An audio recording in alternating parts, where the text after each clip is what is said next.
C'est un bijou. En tout cas, c'est un bijou pour Xiaomi. J'ai le Mix Fold 3 ici dans la main, le dernier smartphone pliant de Xiaomi. On a pu le prendre en main et on a même pu le comparer avec le Fold 5 de Samsung.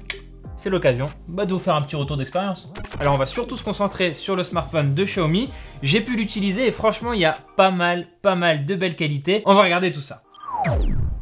Déjà, il va falloir qu'on parle du design. Le Mix Fold 3, ça se voit tout de suite. Il a un écran déjà plus grand, mais surtout plus large que le Fold 5. Regardez, on dirait un smartphone hyper classique, alors que c'est quand même un smartphone pliable que je peux donc rendre plus grand. Mais l'écran façade, fait le taf, ça se voit. Alors attention, j'ai dit que ce serait un avantage aux yeux de beaucoup de personnes, mais pas toutes les personnes, hein. Ici à la rédac, il y en a qui m'ont dit non, je préfère le Fold 5 qui a un côté presque compact, avec de grosses guillemets, hein, mais presque compact quand je l'utilise comme ça. J'aime bien le côté assez étroit. Moi j'avoue, je préfère quand même avoir un écran un peu plus large. Je trouve ça plus confortable pour pouvoir envoyer des messages, etc. Mais bon, les goûts et les couleurs, voilà. Et vous vous en doutez, qui dit écran externe plus large dit en général aussi un écran interne plus large, plus grand. Et là du coup on a un peu plus de 8 pouces pour l'indel interne du Mix Fold 3 et en comparaison c'est 7,6 pouces pour le Fold 5. Donc ça peut plaire à des gens qui sont très portés sur la productivité, le multitâche, etc. Après, comme me disait Anthony de l'autre côté de la caméra, si vous regardez un film, ça vous fait juste des bandes noires plus larges. Autre point positif pour Xiaomi, même si on voit la pliure visuellement, hein, dès qu'on est un peu sur le côté, on a des reflets qui nous permettent de voir un petit peu le creux de l'écran. Sous le doigt, ça se sent quasiment pas par rapport en tout cas au Fold 5. Franchement ici, sous le doigt, c'est nickel.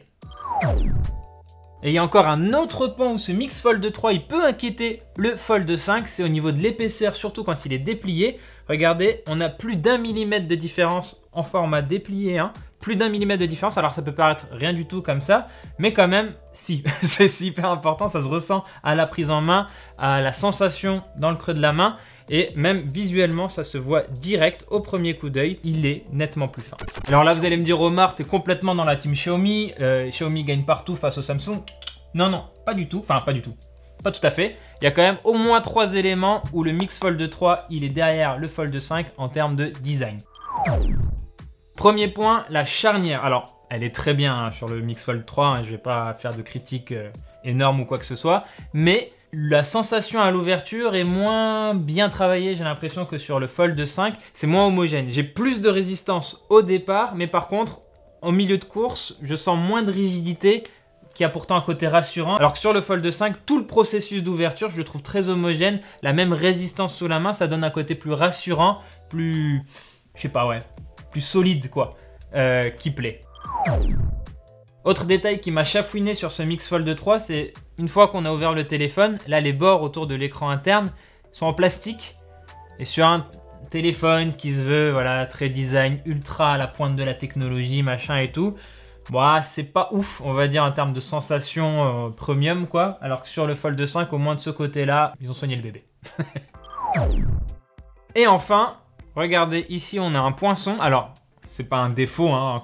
Je suis pas en train de dire, oh là là, Mix Fold 3, c'est pas bien. Mais il y a un poinçon qui se voit, qui n'est pas méchant ou quoi que ce soit, mais qui se voit. Alors que chez Samsung, on est parti sur un capteur sous l'écran qui vraiment s'oublie. Alors même si on peut le distinguer au niveau des pixels, voilà, on voit qu'il y a une petite grille comme ça sur l'écran. Mais franchement, l'immersion, elle est meilleure du coup forcément. Ça s'oublie vite alors que là, le poinçon, on le voit tout le temps, quoi. Il gêne pas, hein, mais on le voit tout le temps. Donc ça, c'est les 3 petits bémols en termes de design du Mix Fold 3 par rapport au Galaxy Z Fold 5. Et j'en oubliais un petit dernier, un peu plus discret. Le Mix Fold 3, il n'est pas certifié étanche, il n'a pas l'indice IPX8. Alors que c'est le cas chez Samsung depuis au moins le Galaxy Z Fold 3. Donc il y a de l'avance chez Samsung de ce côté-là. Bon, là on a parlé design, prise en main, look, etc. La grande force du Mix Fold 3, c'est surtout le fait qu'il a 4 capteurs à l'arrière, 4 capteurs photo, et notamment donc 2 téléobjectifs. Donc ça veut dire qu'il a 2 facteurs de zoom optique, x3 et x5. Et ça, il faut bien se rendre compte que c'est quand même une belle prouesse pour Xiaomi parce que les smartphones pliants, c'est pliant. Donc il y a vraiment 2 côtés comme ça qu'il faut garder aussi fin que possible pour le confort de l'utilisateur. Donc pour caler autant de caméras et de systèmes optiques, et c'est déjà hyper complexe sur un smartphone classique, Sur un smartphone pliant, c'est encore plus difficile. Et là, Xiaomi a réussi à en foutre 4 pour nous proposer 2 téléobjectifs. Franchement, chapeau. Mais qu'est-ce que ça donne? Alors pour le coup, le Galaxy Z Fold 5 de son côté, il a aussi un téléobjectif x3. Mais pour le x5, on passe sur un zoom numérique. En comparaison, le Galaxy Z Fold 5, lui, il a 3 caméras à l'arrière et notamment un téléobjectif aussi, mais qui va moins loin. Ici, en optique, on peut aller plus loin avec le Mix Fold 3. Alors moi, pour la science, je me suis demandé si ce deuxième téléobjectif du Mix Fold 3, celui qui va plus loin, est-ce qu'il a un réel apport pour la qualité photo? Ici, donc, le deuxième téléobjectif, c'est un x5 optique. Et je me suis dit, bon, on va le comparer au x5 numérique du Galaxy Z Fold 5, en précisant par contre que, évidemment, le x5 du Mix Fold 3, il n'a pas la même focale de référence que le x5 du Galaxy Z Fold 5, mais on a comparé ce qu'on pouvait comparer. Donc retenez un truc, c'est surtout essayer de voir si l'optique Mix Fold 3 vaut mieux que le numérique Fold 5. Alors la réponse à cette question, elle n'est pas si simple, mais je vais vous montrer quelques exemples pour essayer d'y répondre. Premier exemple, j'ai pris en photo une petite voiture. Alors là, pas de débat, il n'y a pas de chichi. Sur le Mix Fold 3, la voiture, elle est plus nette que sur le Fold 5. Donc là, pas de souci, l'optique est meilleure que le numérique. Deuxième exemple, là j'ai zoomé sur des cheminées de toit parisiens. Et ce qu'on peut voir, c'est que sur la photo du Fold, la scène elle est un peu plus homogène. Donc c'est sûr que certaines personnes vont préférer la photo du Fold. Parce que voilà, ce qu'elle dégage globalement, c'est peut-être un peu plus esthétique, artistique, mettez un adjectif que vous voulez. Mais si on regarde techniquement, le Xiaomi Mix Fold 3 est meilleur. Il est plus précis dans le rendu du bâtiment. Le ciel, clairement, il a droit à un autre traitement que le bâtiment. Alors que chez Samsung, on a essayé d'avoir un traitement plus homogène, plus cohérent. Mais dès qu'on regarde dans les détails de la photo de Samsung, on voit que les petits détails à droite, à gauche, ça bave. Il n'y a pas d'autre mot, ça bave. Donc pour ça que je dis que le Mix Fold 3 est techniquement meilleur ici que le Fold 5. Enfin, dernier exemple pour cette vidéo, j'ai pris en photo un micro de notre studio, de notre plateau Twitch. D'ailleurs, n'hésitez pas à nous rejoindre sur Twitch quand vous le pouvez, hein, on est dispo très régulièrement. Voilà, petit message promotionnel. Alors sur cette photo, qu'est-ce qu'on voit? Eh ben, on voit surtout que le Mix Fold 3, malgré un vrai téléobjectif, il a plus de mal à s'en sortir que le Fold 5.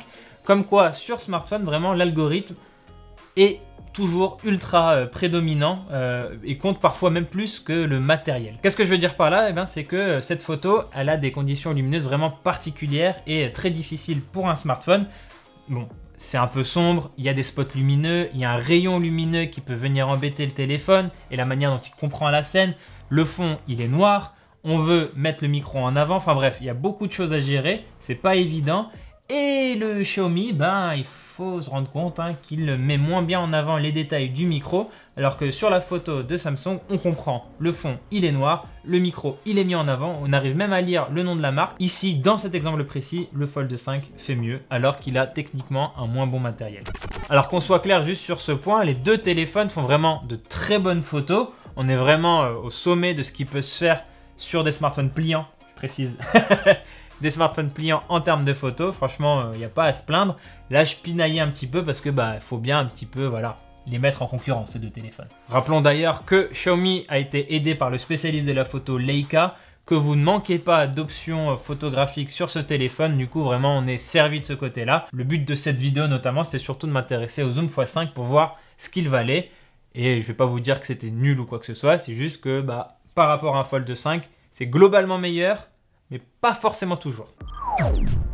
Enfin, je me permettrai un petit mot sur le logiciel. Alors là, j'ai une interface chinoise, du coup sans les services Google, vraiment très différent de ce à quoi on est habitué en Europe. Mais globalement, ce que je peux vous dire, c'est que j'ai pas senti particulièrement de choses faites exprès pour le format pliable du smartphone, si ce n'est que dans l'appareil photo, il y a bien un truc qui peut s'apparenter au flex mode.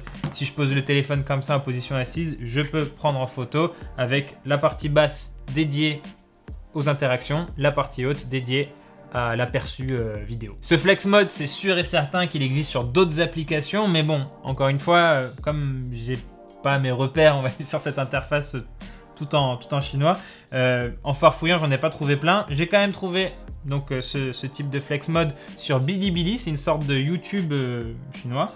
Du coup, pareil, là, on peut lancer la vidéo et on a le contenu en haut et quelques boutons en bas.